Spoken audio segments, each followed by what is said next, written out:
My name is Bryn. I work for Bright Bricks. This is a company that builds Lego statues, bespoke kits. I'm a designer here, so I spend most of my time building 3D models of Lego that then gets created in the workshop by the builders.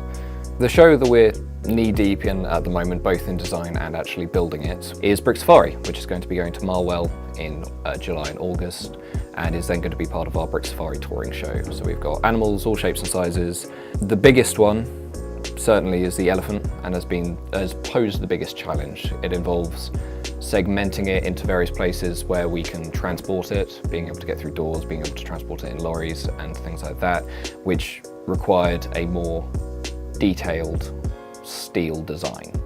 So we would have to take it from our 3D design, from our 3D models, turning it into Lego, and then using our other software, Solid Edge, to create a steel skeleton within the confines of the Lego building we'd already made. Once we worked out that that could physically support it, it could be taken apart and transported and is feasible, we'd then put it back into the Lego program, make sure they actually sync up to each other, make sure they work together, and finalize it by painting it and making it ready for the builders to start working on it. So we have just finished building the elephant, and it's looking pretty good. Yeah. We've gone from 1-2 people in a garage doing it all by hand to what we're doing now. That we're actually more reliant on the digital side of things than we were. So we actually do need these big, powerful computers now, because this is almost where the magic happens to start with. This was my first experience creating and trying to design workstation computers suitable for CAD software.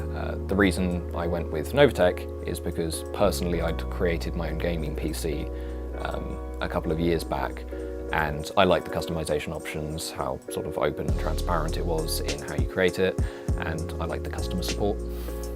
The need to get these bigger computers and these better performance stations is in part due to our need to be able to create steel quicker and more efficiently. The way we used to have to do it was we would take orthogonal wireframe views from front, right, left, top, bottom, and they'd all come out as the Lego squares, and then we'd have to have I had a production who was doing steel to have to draw it manually. He'd have to count the squares manually and try and draw it inside it, imagining that it was a 3D shape, which left, unfortunately, a lot of room for errors. You couldn't tell depth, and it was also a laborious task. It took a long time.